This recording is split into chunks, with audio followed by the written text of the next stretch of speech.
Hey, what's up guys? Welcome back to another video. Today I just want to talk about the rest of the recently revealed Smart Play sets. 3 of them were revealed a couple weeks ago, and now LEGO has revealed the 5 other Smart Play sets they are also releasing alongside the 3. These ones are all Smart Play compatible, and I'll get into what that means exactly.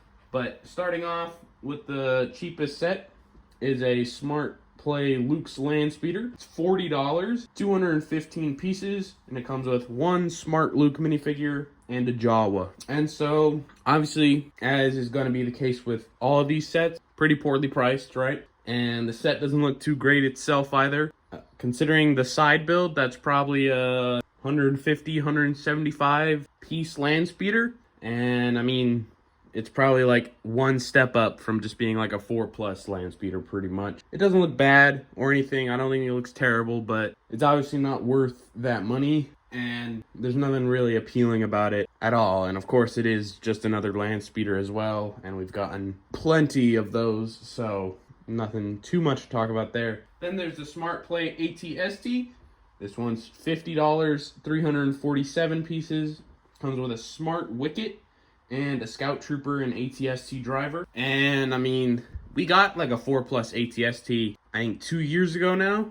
And this is pretty much one small step up from that, you know. It is not much better than a 4+ set. And I guess it's like price per piece wise slightly better than the land speeder, but not too great again. I guess my one hope is with another inclusion of that Scout Trooper, it'll be like pretty cheap on the secondary market, because I've never picked up any of the sets that it's come in, because it only came in like the Razor Crest for 130 and then that 4+ ATST and now this set. So hopefully its inclusion in a bunch of those though means it's like $2 to pick up or something, because I do like that Scout Trooper minifigure. Then there's a Smart Play Yoda's Hut, $70 for 440 pieces. Comes with a Smart Luke, and a Smart Yoda, and an R2-D2. And this one's pretty funky too. They've got like a really bad looking build for Yoda, or I guess Luke, whichever one you want to have, using the Force, but it's really ugly looking with just like the solid black Technic rods, I guess. And I feel like there's definitely a better way you could do a play feature for using the Force, or even develop some clear Technic stuff that would look better, but I guess not. So it looks pretty poor. And the hut itself is, I mean, kind of rinky-dinky. It's not bad. I don't think it's the worst little hut ever, but it's not great either. Then we got the Smart Play Mos Eisley Cantina. This one's $80. Comes with a Smart Obi-Wan, a Smart Greedo, a Sand Trooper, and 2 band members. And it's 666 pieces. So, again, none of these sets are wonderfully priced at all. And specifically for this Cantina, it's a weird figure selection in my mind. If you just got this set and nothing else, because I mean that happens. I mean, not every kid, you know, will get every set to get all the figures to recreate stuff. So if you just got the Mos Eisley Cantina as a gift as a kid, and hell, even if your first Lego set was that, maybe a weird first Lego set, but whatever, you know, in this hypothetical here, you can't recreate like any scene from the movie with these group of figures. You have Greedo by himself, no Han, so you can't recreate anything with that. No Chewbacca, so you can't, you know, recreate them chatting with Luke and Obi-Wan. So all you get is just a random bunch of figures. I don't know, like you can't recreate anything with this at all. It's just a couple of different figures from the scene, and I guess technically Sand Troopers aren't even in the Cantina scene at all. Or they might be at the very end, I think, yeah. But it's weird. I guess the Sand Trooper looks nice though, so hopefully that's included in a better, more well-priced set down the line. Probably not, but one can hope. And then lastly, there's a Smart Play Millennium Falcon, $100, 885 pieces, and it comes with 4 smart figures: Han, Luke, Chewbacca, and C-3PO. And I mean, looking at the promo images at first, I just saw the like front box art for it to learn that it had been officially revealed, and I thought it looked alright. I mean, I thought pricing was poor, but I was like, okay, for at least a slightly cheaper Falcon, it doesn't look too bad. But actually looking at it straight on, the top is not flat at all. It's very like bulbous to, I guess, give it proper interior space. And I guess it's cool that it's got an interior. This is probably the better set out of them all. I mean, I'm still not going to pick it up because it's still not well priced. And of course, I don't like the Smart Play stuff in general. But it's not horrendous.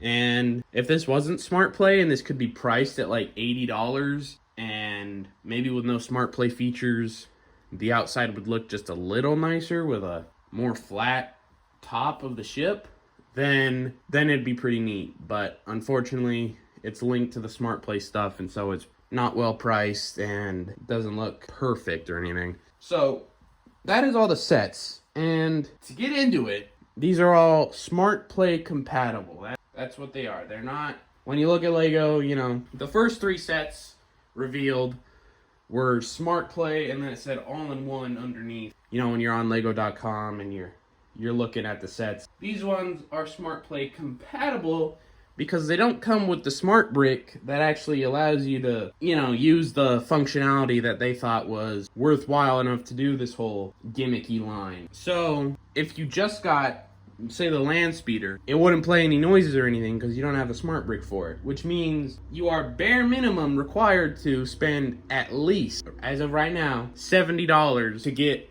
at least one Smart Brick from the Darth Vader's, you know, TIE Fighter set, the TIE Advance. And that's just if you want one to go around and swap between sets, which, sure, you can do. But if you want to even just have 2 Smart Bricks, just so, you know, you can have 2 ships playing sound while you're playing with them. You know, one ship's chasing another or whatever. They're fighting it out, which is, I think, something, you know, any kid would do. Then you need to buy at least the TIE Advanced as one ship to battle it out. And then say you got the Millennium Falcon, you know, and the Falcon and the TIE Advance, you know, can battle it out. You know, Millennium Falcon came in at the end of New Hope, shot Vader out of the trench, right? I mean, that's a moment in the film. You need at least the TIE Advance, at least the Millennium Falcon, and then you need to spend another $70 on another TIE Advance just to get another Smart Brick to then put in the Falcon. So, if these sets don't even come with the main thing that should run up the price of the set, because, right, the Smart Brick, new technology, whatever, that raises the prices, and then they also have to include, like, a charger they developed for it, so that's going to raise the prices. Fine, so that's their justification for the first 3 sets being so poorly priced. But are the Smart Figures also raising the prices so much that none of these sets can be well priced? Because, I mean, that can't necessarily be the case because the Falcon isn't that horribly priced. It's not well priced. It's not the price I would like an 800-piece set to have. But okay, you know, $100, 885 pieces. In a vacuum, that's not the worst thing ever. But, like, the land speeder should, you know, with that piece count in an ideal world, be 25 at the most, not 40, right? The ATST, at least $10 cheap. You know, like, the Yoda's Hut could be half the price. I mean, and all those have less Smart Figures than the Falcon. So, they don't have the Smart Brick. The one with the most Smart Figures is probably the best price. So, what is the justification here for them still being so poorly priced? Especially if Smart Bricks, clearly the main appeal is supposed to be to kids. It's meant to be a new kind of play feature, essentially. Right? Oh, now your sets will play sounds and stuff while you're playing with your Legos. A lot of adults probably don't play with Legos too very often, you know.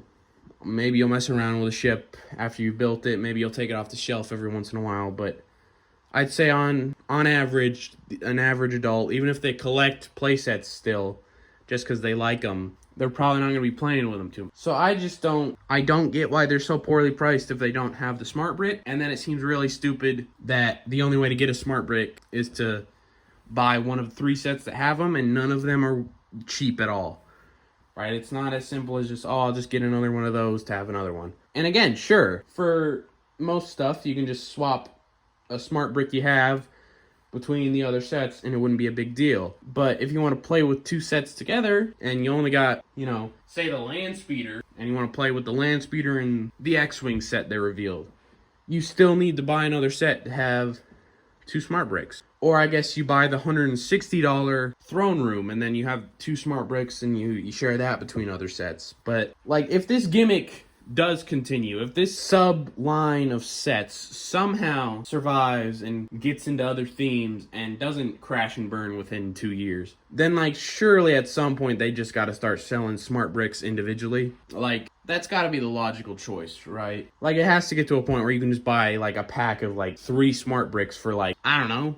Clearly they're charging a lot. So say $15, you know? Still not great. Say it's $15, $20. You get 3 smart bricks or something and a charger for them. And then, you know, if you don't want to get any of the all-in-one smart brick sets and you only get the compatible ones, you know, the more cheap ones, and you get a land speeder and ATST, instead of having to at least spend $70 to get at least a smart brick to go around, you know, you could just get a pack of them. And I feel like if you wanted this to succeed, that's the way to go from the start, I feel. But again, I don't see smart bricks lasting more than a couple of years. Like, this, it has to get just disbanded at some point. So, especially considering they're only being sold in certain countries, right? Like, this isn't even a worldwide release. It's being sold in, I think, North America and Europe.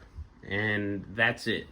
And I don't know if it's even to all of Europe. So, clearly, there's not a huge amount of confidence in this being able to be released full scale to everyone. And I mean, just looking at prior attempts at sort of gimmicky stuff, it never works out, right? Like, Lego always has issues with that, where they try something new and quirky and no one ever wants it. Especially because a lot of times it'll come at a higher cost, like in this case. Lego Star Wars already has bad pricing, and now they think it's a good idea to stack worse pricing on top for a gimmick that I don't think people will actually care about. And I went on a tirade about this and why I don't like the smart brick in the last video I made about the first 3 sets, so I'm not really going to go on about it, but I don't like them as a concept. I think, you know, more play sets is just fine. I advocated for that even. I made a video saying that I think there's too many 18 plus sets being made, and some more play sets at a more affordable price would be good. And these just aren't affordable, which is the issue. So I definitely, like, all these sets would be fine playset, and it'd just be wonderful if, you know, okay, release another land speeder, but make it a $20 one if you're just doing a 200 piece one. You know, release an ATST for $40, you know, release a Yoda's Hut for like $50. You know, I mean, you just cut off $10, $20 off of all these sets, and they become a lot more affordable and a lot, you know, more accessible for kids to actually get to play with, since they're all playset. But that's all I have for this one. If you want to see more Lego related content, make sure to leave a like, subscribe, do all that, and I'll see you in the next one. Peace.